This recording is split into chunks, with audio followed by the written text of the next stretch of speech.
ಆತ್ಮೀಯ ವೀಕ್ಷಕ ಮಿತ್ರರಿಗೂ ಮತ್ತು ನನ್ನೆಲ್ಲ ಪ್ರೀತಿಯ ವಿದ್ಯಾರ್ಥಿ ಮಿತ್ರರಿಗೂ ಸಾನಿ ಪೃಥ್ವಿರಾಜ್ ಎಜುಕೇಷನ್ ಚಾನಲ್ಗೆ ಸ್ವಾಗತವನ್ನು ಕೋರ್ತಾ ನಾವಿವತ್ತು ವಿಡಿಯೋದಲ್ಲಿ ಪಾರ್ಟ್ 1 ಅಂತಂದರೆ 25 ಅತಿ ಸಂಭವನೀಯ ಪ್ರಶ್ನೆಗಳು, ಅದು NNMS ಮತ್ತು NTSC ಪರೀಕ್ಷೆಗಾಗಿ ಕೇಳುವಂತಹ ವಿಜ್ಞಾನ ಜೀವಶಾಸ್ತ್ರ ವಿಭಾಗಕ್ಕೆ ಸಂಬಂಧಪಟ್ಟಂತಹ 8ನೇ ಮತ್ತು 10ನೇ ತರಗತಿ ವಿದ್ಯಾರ್ಥಿಗಳಿಗಾಗಿ ತಯಾರು ಮಾಡಿರ್ತಕ್ಕಂಥ ಹಾಗೂ DSRT ಅವರ ಒಂದು ಬಹುಮುಖ್ಯವಾಗಿರ್ತಕ್ಕಂಥ ಸಂಭವನೀಯ ಪ್ರಶ್ನೆಗಳ ಆಧಾರದ ಮೇಲೆ ಈ ವಿಡಿಯೋವನ್ನು ಮಾಡ್ತಾಯಿದ್ದೀವಿ. ಅದಕ್ಕಾಗಿ ವಿಡಿಯೋವನ್ನು ಎಲ್ಲ ವಿದ್ಯಾರ್ಥಿ ಮಿತ್ರರು ನೋಡಿ ಹಾಗೂ ತಮ್ಮ ಮಿತ್ರರಿಗೂ ಕೂಡ ಶೇರ್ ಮಾಡಿ, ಜೊತೆಗೆ ಉದ್ಯೋಗಾಕಾಂಕ್ಷಿ ಮಿತ್ರರಿಗೂ ಕೂಡ ಶೇರ್ ಮಾಡಿ ಅಂತಕ್ಕಂಥ ಹೇಳ್ತಾ ನೋಡೋಣ ಬನ್ನಿ. ಅತಿ ಮತ್ತು ಸಂಭವನೀಯ ಒಂದು 25 ಪ್ರಶ್ನೆಗಳ ಸರಣಿಯನ್ನು ಈಗ ಪ್ರಾರಂಭ ಮಾಡೋಣ.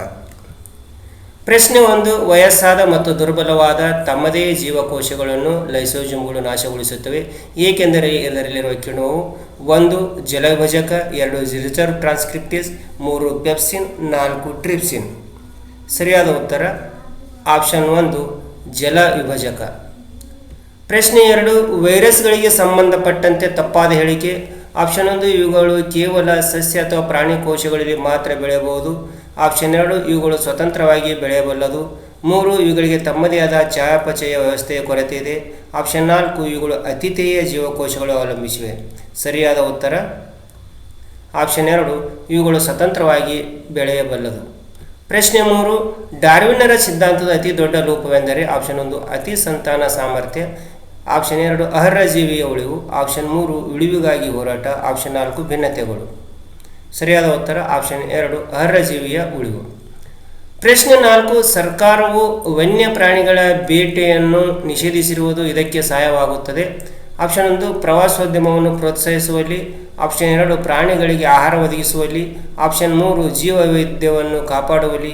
ಆಪ್ಷನ್ 4 ಮಣ್ಣಿನ ಫಲವತ್ತತೆಯನ್ನು ಕಾಪಾಡುವಲ್ಲಿ.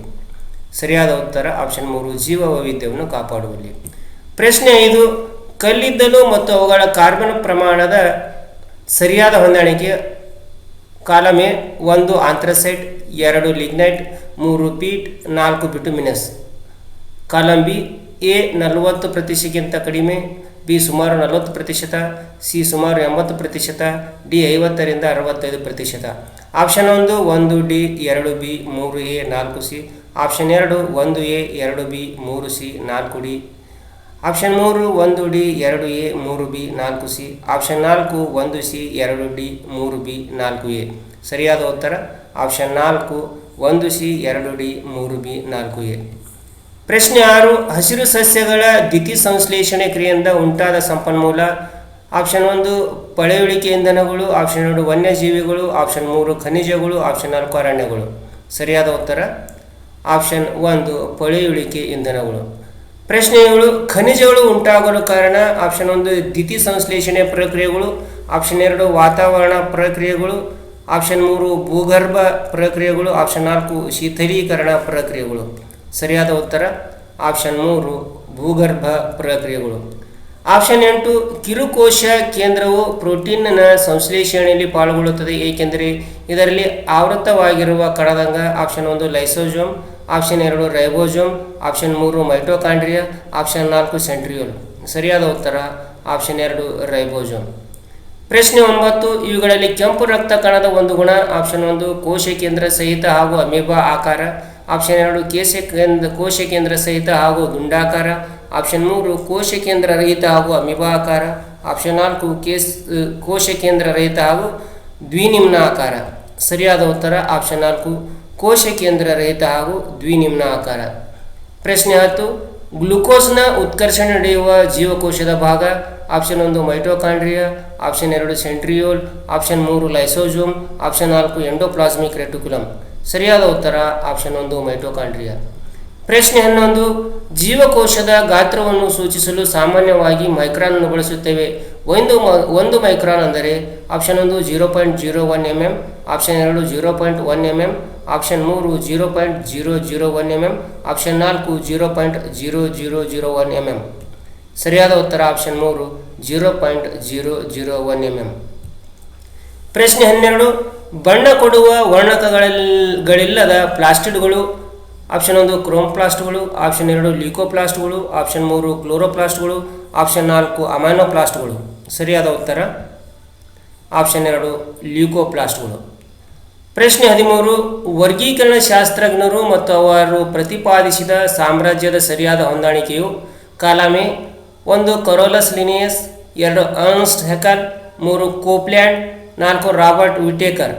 Column B A Protista, B Monera, C Mycota, D ಸಸ್ಯ. Option 1 1A 2D 3C 4B.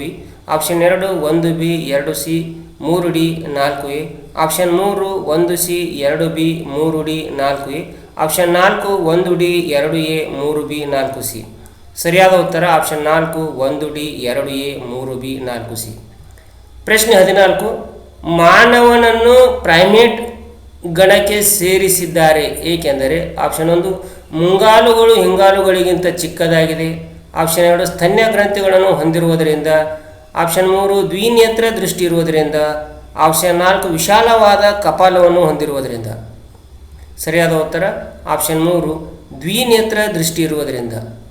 ಪ್ರಶ್ನೆ 15, ಆಹಾರ ಧಾನ್ಯಗಳೊಂದಿಗೆ ಲಘುಮಿನಸ್ ಸಸ್ಯಗಳನ್ನು ಬೆಳೆಯುವುದರಿಂದ ಮಣ್ಣಿನಲ್ಲಿ ಉತ್ಕೃಷ್ಟಗೊಳ್ಳುವುದು. ಆಪ್ಷನ್ 1 ರಂಜಕ, option 2 potassium, option 3 ammonia, option 4 nitrogen. ಸರಿಯಾದ ಉತ್ತರ ಆಪ್ಷನ್ 4 ನೈಟ್ರೋಜನ್. ಪ್ರಶ್ನೆ 16, ಅಮೈನೋ ಆಮ್ಲಗಳಲ್ಲಿರುವ ಕ್ರಿಯಾ ಗುಂಪುಗಳು. ಆಪ್ಷನ್ 1 ಆಲ್ಕೋಹಾಲ್ ಮತ್ತು ಆಲ್ಡಿಹೈಡ್, ಆಪ್ಷನ್ 2 ಅಮೈನೋ ಮತ್ತು ಕೀಟೋನ್, ಆಪ್ಷನ್ 3 ಕಾರ್ಬಾಕ್ಸಿಲಿಕ್ ಮತ್ತು ಅಮೈನ್, ಆಪ್ಷನ್ 4 ಕೀಟೋನ್ ಮತ್ತು ಆಲ್ಡಿಹೈಡ್. ಸರಿಯಾದ ಉತ್ತರ ಆಪ್ಷನ್ 1 ಆಲ್ಕೋಹಾಲ್ ಮತ್ತು ಆಲ್ಡಿಹೈಡ್. ಪ್ರಶ್ನೆ 17, ವೈನ್ ತಯಾರಿಸಲು ದ್ರಾಕ್ಷಿ ರಸಕ್ಕೆ ಈಸ್ಟ್ ಸೇರಿಸಿ ಬಹಳ ದಿನಗಳ ಕಾಲ ಸಂರಕ್ಷಿಸಲಾಯಿತು. ಈ ಪ್ರಕ್ರಿಯೆಯು ಆಪ್ಷನ್ 1 ಆಮ್ಲಜನಕ ಸಹಿತ ಉಸಿರಾಟ, ಆಪ್ಷನ್ 2 ಆಮ್ಲಜನಕ ರಹಿತ ಉಸಿರಾಟ, ಆಪ್ಷನ್ 3 ಪಾಶ್ಚರೀಕರಣ, ಆಪ್ಷನ್ 4 ಉತ್ಕರ್ಷಣೆ. ಸರಿಯಾದ ಉತ್ತರ ಆಪ್ಷನ್ 2 ಆಮ್ಲಜನಕ ರಹಿತ ಉಸಿರಾಟ. ಪ್ರಶ್ನೆ 18, ಪ್ರಾಣಿಗಳಿಗೆ ಹೋಲಿಸಿದರೆ ಸಸ್ಯಗಳಲ್ಲಿ ವಿಸರ್ಜನಾ ವಸ್ತುಗಳು ಕಡಿಮೆ ಪ್ರಮಾಣದಲ್ಲಿ ಉತ್ಪತ್ತಿಯಾಗುತ್ತವೆ. ಇದಕ್ಕೆ ಕಾರಣ ಆಪ್ಷನ್ 1 ವಿಶೇಷವಾದ ವಿಸರ್ಜನಾ ವ್ಯೂಹ ಇಲ್ಲದಿರುವುದು, ಆಪ್ಷನ್ 2 ಚಯಾಪಚಯ ಕ್ರಿಯೆಗಳ ವೇಗ ಕಡಿಮೆ, ಆಪ್ಷನ್ 3 ಸ್ನಾಯು ಚಟುವಟಿಕೆಗಳು ಇಲ್ಲದಿರುವುದು, ಆಪ್ಷನ್ 4 ಸರಳವಾದ ರಚನೆಯನ್ನು ಹೊಂದಿವೆ. ಆಪ್ಷನ್ 3 ಸರಿಯಾದ ಉತ್ತರ ಸ್ನಾಯು ಚಟುವಟಿಕೆಗಳು ಇಲ್ಲದಿರುವುದು. ಪ್ರಶ್ನೆ 19, ಇವುಗಳ ಉಗಮದಿಂದ ಭೂಮಿಯ ವಾತಾವರಣವು ಉತ್ಕರ್ಷಕ ರೀತಿಗೆ ಬದಲಾಯಿತು. Option 1 bacteria, option 2 East, option 3 virus, option 4 ನೀಲಿ ಹಸಿರು ಶೈವಲ. ಸರಿಯಾದ ಉತ್ತರ ಆಪ್ಷನ್ 4 ನೀಲಿ ಹಸಿರು ಶೈವಲ. ಪ್ರಶ್ನೆ 20, ಭೂಮಿಯ ರಚನೆಯ ಪ್ರಾರಂಭದ ಹಂತದಲ್ಲಿ ಮಧ್ಯಭಾಗದಲ್ಲಿ ಹಂಚಿ ಹೋಗಿದ್ದ ಕಡಿಮೆ ಭಾರದ ಧಾತುಗಳು. ಆಪ್ಷನ್ 1 ಅಲ್ಯೂಮಿನಿಯಂ ಮತ್ತು ಸಿಲಿಕಾನ್, ಆಪ್ಷನ್ 2 ಕಬ್ಬಿಣ ಮತ್ತು ನಿಕ್ಕಲ್, ಆಪ್ಷನ್ 3 ಹೈಡ್ರೋಜನ್ ಮತ್ತು ಆಕ್ಸಿಜನ್, ಆಪ್ಷನ್ 4 ಕಾರ್ಬನ್ ಮತ್ತು ಸತು. ಸರಿಯಾದ ಉತ್ತರ ಆಪ್ಷನ್ 1 ಅಲ್ಯೂಮಿನಿಯಂ ಮತ್ತು ಸಿಲಿಕಾನ್. ಪ್ರಶ್ನೆ 21, ಮಾನವನ ಮುಂಗಾಲುಗಳು ಹಿಂಗಾಲುಗಳಿಗಿಂತ ಚಿಕ್ಕದಾಗಿರುವುದರಿಂದ ಅವುಗಳನ್ನು ಇಲ್ಲಿಗೆ ಸೇರಿಸಲಾಗಿದೆ. ಆಪ್ಷನ್ 1 ಸ್ತನಿಗಳ ವರ್ಗಕ್ಕೆ, ಆಪ್ಷನ್ 2 ಪ್ರೈಮೇಟ್ ಗಣಕ್ಕೆ, ಆಪ್ಷನ್ 3 ಹೋಮಿನಿಡೆ ಕುಟುಂಬಕ್ಕೆ, ಆಪ್ಷನ್ 4 ಕಾರ್ಡೆಟಾ ವಂಶಕ್ಕೆ. ಸರಿಯಾದ ಉತ್ತರ ಆಪ್ಷನ್ 3 ಹೋಮಿನಿಡೆ ಕುಟುಂಬಕ್ಕೆ. ಪ್ರಶ್ನೆ 22, ಪ್ರಾರಂಭದಲ್ಲಿ ಕಂಡುಬಂದ ಜೀವನದ ರಚನೆಗಳು ಆಕ್ಸಿಜನ್ ಮುಕ್ತ ವಾತಾವರಣದಲ್ಲಿ ಉಂಟಾಗಿದ್ದು ಇವುಗಳು ಶಕ್ತಿಯನ್ನು ಪಡೆಯುತ್ತಿದ್ದುದು. ಆಪ್ಷನ್ 1 ಸಾವಯವ ವಸ್ತುಗಳ ಉತ್ಕರ್ಷಣೆಯಿಂದ, ಆಪ್ಷನ್ 2 ಸಾವಯವ ವಸ್ತುಗಳ ಹುದುಗುವಿಕೆಯಿಂದ, ಆಪ್ಷನ್ 3 ಸಾವಯವ ವಸ್ತುಗಳ ವಿಘಟನೆಯಿಂದ, ಆಪ್ಷನ್ 4 ಸಾವಯವ ವಸ್ತುಗಳ ಸಂಶ್ಲೇಷಣೆಯಿಂದ. ಸರಿಯಾದ ಉತ್ತರ ಆಪ್ಷನ್ 2 ಸಾವಯವ ವಸ್ತುಗಳ ಹುದುಗುವಿಕೆಯಿಂದ. ಪ್ರಶ್ನೆ 23, ಜೀರ್ಣವಾಗದ ಆಹಾರದಿಂದ ನೀರು ಮತ್ತು ಲವಣಗಳನ್ನು ಹೀರಿಕೊಳ್ಳುವ ಮಾನವನ ಜೀರ್ಣಾಂಗ ವಿವಿಧ ಭಾಗ. ಆಪ್ಷನ್ 1 ಸಣ್ಣ ಕರುಳಿನ ಮೇಲ್ಭಾಗ, ಆಪ್ಷನ್ 2 ಸಣ್ಣ ಕರುಳಿನ ಕೆಳಭಾಗ, ಆಪ್ಷನ್ 3 ಗುದುನಾಳ, ಆಪ್ಷನ್ 4 ದೊಡ್ಡ ಕರುಳು. ಸರಿಯಾದ ಉತ್ತರ ಆಪ್ಷನ್ 4 ದೊಡ್ಡ ಕರುಳು.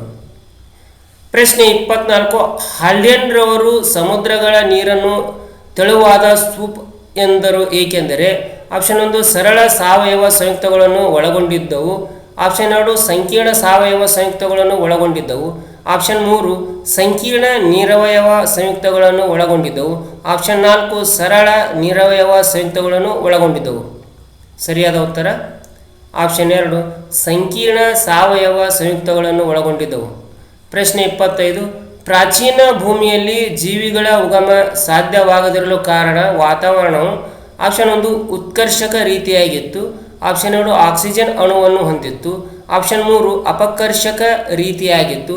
ಆಪ್ಷನ್ 4 ತಂಪಾಗಿತ್ತು. ಸರಿಯಾದ ಉತ್ತರ ಆಪ್ಷನ್ 3 ಅಪಕರ್ಷಕ ರೀತಿಯಾಗಿತ್ತು. ಧನ್ಯವಾದಗಳು. ಆತ್ಮೀಯ ವಿದ್ಯಾರ್ಥಿ ಮಿತ್ರರೇ ಹಾಗೂ ನನ್ನೆಲ್ಲ ಗೌರವಾನ್ವಿತ ವೀಕ್ಷಕ ಮಿತ್ರರೇ ಮತ್ತು ಉದ್ಯೋಗಾಕಾಂಕ್ಷಿ ಮಿತ್ರರೇ, ಇಲ್ಲಿಯವರೆಗೆ ವಿಡಿಯೋ ನೋಡಿದ್ದಕ್ಕಾಗಿ ತಮ್ಮೆಲ್ಲರಿಗೂ ಧನ್ಯವಾದಗಳನ್ನು ಹೇಳ್ತಾ, ತಮ್ಮಲ್ಲಿ ವಿನಮ್ರವಾಗಿರ್ತಕ್ಕಂಥ ವಿನಂತಿಯನ್ನು ಮಾಡ್ಕೊಳ್ಳೋದಪ್ಪ ಅಂತಂದರೆ, ತಾವು ನಮ್ಮ ಚಾನಲ್ಗೆ ಪ್ರಥಮ ಬಾರಿಗೆ ಭೇಟಿ ನೀಡಿದರೆ ನಮ್ಮ ಚಾನಲನ್ನು ಸಬ್ಸ್ಕ್ರೈಬ್ ಮಾಡಿ ಹಾಗೂ ವಿಡಿಯೋವನ್ನು ಎಲ್ಲ ಮಿತ್ರರಿಗೂ ಶೇರ್ ಮಾಡಿ, ಅವರಿಗೂ ಕೂಡ ನಮ್ಮ ಚಾನಲನ್ನು ಸಬ್ಸ್ಕ್ರೈಬ್ ಮಾಡಲು ತಿಳಿಸಿ, ನಮ್ಮ ಚಾನಲಿನ ಬೆಳವಣಿಗೆಗೆ ಸಹಾಯ ಮತ್ತು ಸಹಕಾರ ನೀಡತಕ್ಕಂಥದ್ದು ಹೇಳ್ತಾ ವಿಡಿಯೋವನ್ನು ಮುಕ್ತಾಯಗೊಳಿಸ್ತಾ ಇದ್ದೀನಿ. ಮತ್ತೆ ಭೇಟಿ ಆಗೋಣ ಮುಂದಿನ ವಿಡಿಯೋದೊಂದಿಗೆ. ಅಲ್ಲಿವರೆಗೆ ನಮಸ್ಕಾರ.